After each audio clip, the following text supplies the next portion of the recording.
Good morning. I am Rizzamie Centino. This morning I will discuss to you about the female reproductive system. Female reproductive system has designed to carry out several functions. It produces the female egg cells necessary for reproduction, called the ova or oocytes. The system is designed to transport the ova to the site of fertilization. The fertilization of an egg by a sperm normally occurs in the fallopian tubes. The next step for the fertilized egg is to implant into the walls of the uterus, beginning the initial stages of the pregnancy. If fertilization or implantation does not take place, the system is designed to menstruate, or the monthly shedding of the uterine lining. In addition, the female reproductive system produces female sex hormones that maintain the reproductive cycle. So what parts make up the female anatomy? The female reproductive anatomy includes parts inside and outside the body. The function of the external female reproductive structures is here. It has 5 parts: the munus pubis, labia majora, labia minora, the clitoris, and the vulval vestibule. Labia majora includes and protect the other external reproductive organs, literally translated as large lips. The labia majora are relatively large and fleshy and are comparable to the scrotum in males. The labia majora contains sweat and all secreting glands. After puberty, the labia majora are covered with hair. The next is the labia minora. Labia minora is literally translated as small lips, which is here. The labia minora can be very small or up to 2 inches wide. They lie just inside the labia majora and surround the openings to the vagina, or the canal that joins the lower part of the uterus to the outside of the body, and urethra, the tube that carries urine from the bladder to the outside of the body. Next is the clitoris, which is this part. Clitoris is the highly sensitive homologous to glans penis. The 2 labia minora meet at the clitoris, a small, sensitive protrusion that is comparable to the penis in males. The clitoris is covered by a fold of skin called the prepuce, which is similar to the foreskin at the end of the penis. Like the penis, the clitoris is very sensitive to stimulation and can become erect. Then the mons pubis is soft mound of fatty tissue. Then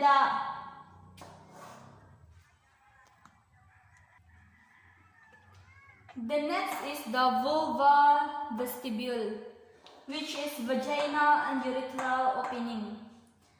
The next part of female reproductive system is the internal sex organs, which has 5 parts: the uterus, fallopian tubes, cervix, vagina, and ovaries. Cervix, in this part, it is a lower cylindrical part of uterus, columnar mucous glands for lubrication. Then, it prepares for sperms for fertilization. They leave several folds during childbirth. So in this part, it is fallopian tubes. A fallopian tube is 10 centimeter long. Fallopian tubes, these are narrow tubes that are attached to the upper part of the uterus and serve as tunnels for the ova or egg cells to travel from the ovaries to the uterus. The fertilization of an egg by a sperm normally occurs in the fallopian tubes. The fertilized egg then moves to the uterus, where it implants into the lining of the uterine wall. The fallopian tubes has 4 parts: the isthmus, the ampulla, infundibulum, and the fimbria. The isthmus is joins tube to uterus, while the ampulla is a central dilated part, fertilization site. Then the infundibulum is a lateral end. Then fimbria is a finger-like protections receive oocyte. The uterus, yes, this is the uterus. It has 4 parts: the cornu, fundus, then body, and cavity. Uterus or womb. The uterus is a hollow, pear-shaped organ that is the home to a developing fetus. The uterus is divided into 2 parts: the cervix, which is the lower part that opens into the vagina, and the main body of the uterus called the corpus. The corpus can easily expand to hold a developing baby. A channel through the cervix allows sperm to enter and menstrual blood to exit. The cornu, or aka womb, is a childbearing organ. Fertilized egg implants in the uterus and grows through a series of stages into a fetus. The uterus has 3 layers: the perimetrium, myometrium, then the endometrium. The myometrium is the thickest layer, smooth muscles, then very important role in childbirth, fibroids adrenalysis.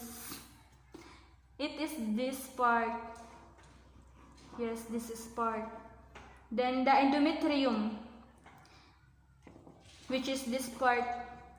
It is an innermost active layer, undergoes series of changes throughout the month under influence of estrogen and progesterone. Then this layer is perimetrium, thin layer made of epithelial cells that covers the uterus visceral peritoneum. Then the ovaries.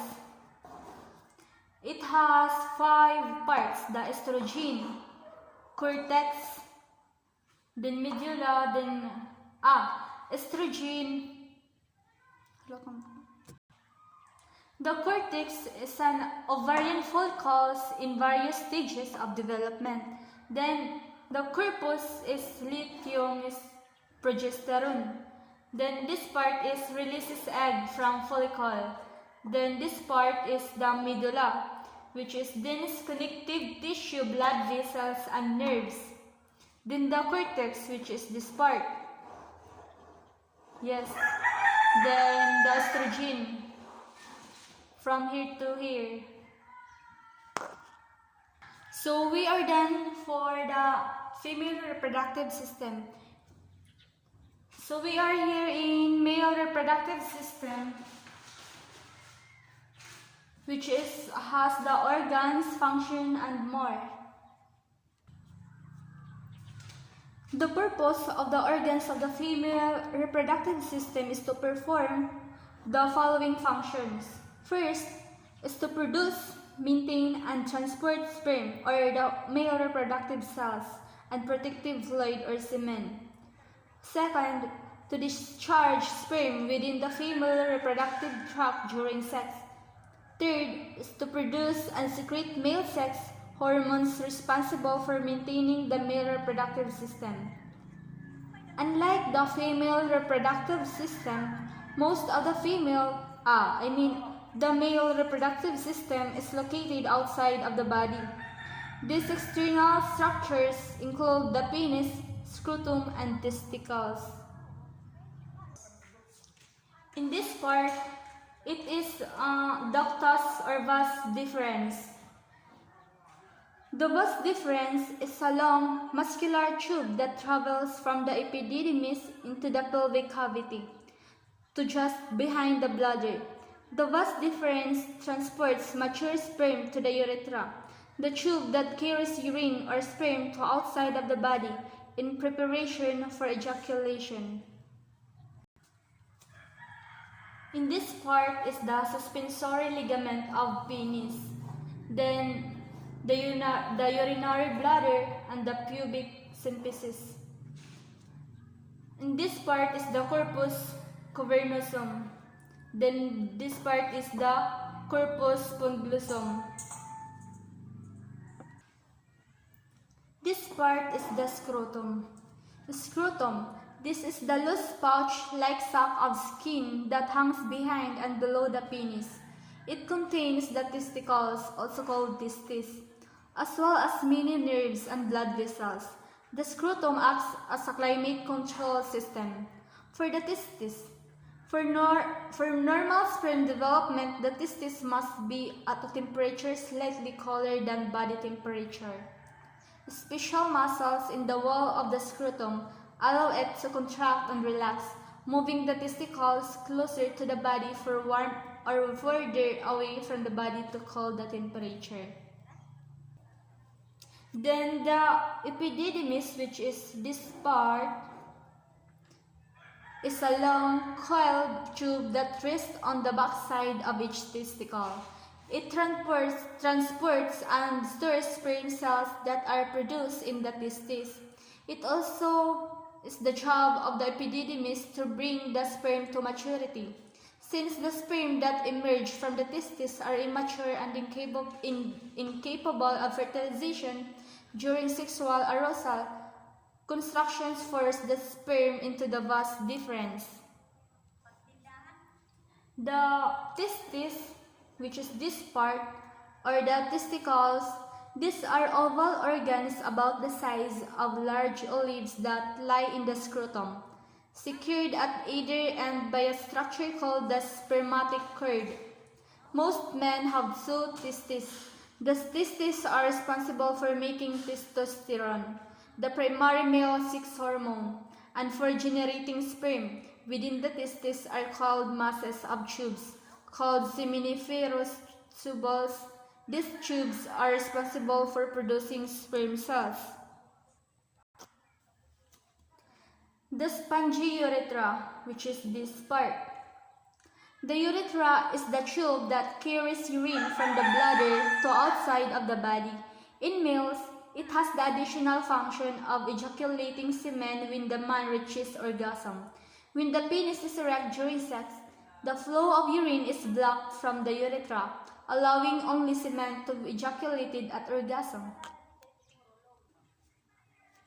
The prostate gland, which is this part, is a walnut-sized structure that is located below the urinary bladder in front of the rectum. The prostate gland contributes additional fluid to the ejaculate. Prostate fluids also help to nourish the sperm. The urethra, which carries the ejaculate to be expelled during orgasm, runs through the center of the prostate gland. The bulbourethral gland, which is this part, is also called as Cowper's gland. These are pea-sized structures located on the sides of the urethra just below the prostate gland. These glands produce a clear, slippery fluid that empties directly into the urethra. This fluid serves to lubricate the urethra and to neutralize any acidity that may be present due to residual drops of urine in the urethra. The ejaculatory duct, this part, it is formed by the fusion of the vas deferens and the seminal vesicles. The ejaculatory ducts empty into the urethra. The penis, which is located here, is the male organ used in sexual intercourse. It has three parts: the root, which attaches to the wall of the abdomen, the body or shaft, and the glans, which is the cone-shaped part at the end of the penis.